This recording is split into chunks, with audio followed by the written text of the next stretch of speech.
May prosesyon din ng itim na Nazareno sa Cagayan de Oro City. Tinatayang aabot na sa 60,000 deboto ang lalahok doon. Makibalita tayo live kay Joanne Tabique ng GMA Northern Mindanao. Joanne? Maki, ipinagdiriwang din dito sa Cagayan de Oro City ang pista ng itim na Nazareno.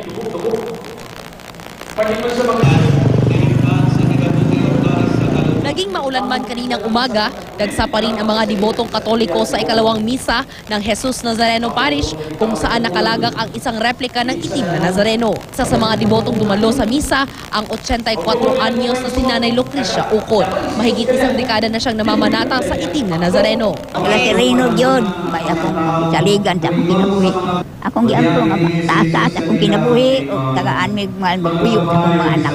Pero hindi na makakasali si Nanay Lucrecia sa prosesyon ng itim na Nazareno ngayong araw. Inabiso kasi ng simbahan na huwag nang sumali ang matatanda, buntis at may karamdaman. Paalala rin ng deboto, doble ingat para hindi mabiktima ng masasamang loob. Kita mismo nga dumudoong nining maong prosesyon atong ilailawan atong tapad para nga kung doon na tayo mamatigdan nga dili maayo. Any of the officers nga pulis nga muuban sa prosesyon, sangpita lang para sila'y bahala sa maong inyong gidudahan.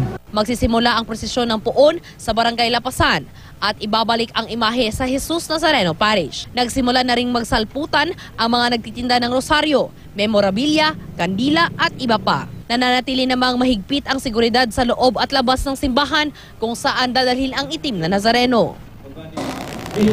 Maki, sa ngayon ay nag-aabang pa rin ang mga tao dito sa loob ng simbahan kung saan inaasahan pasado alas 6 ng gabi ay maibabalik na dito ang puon.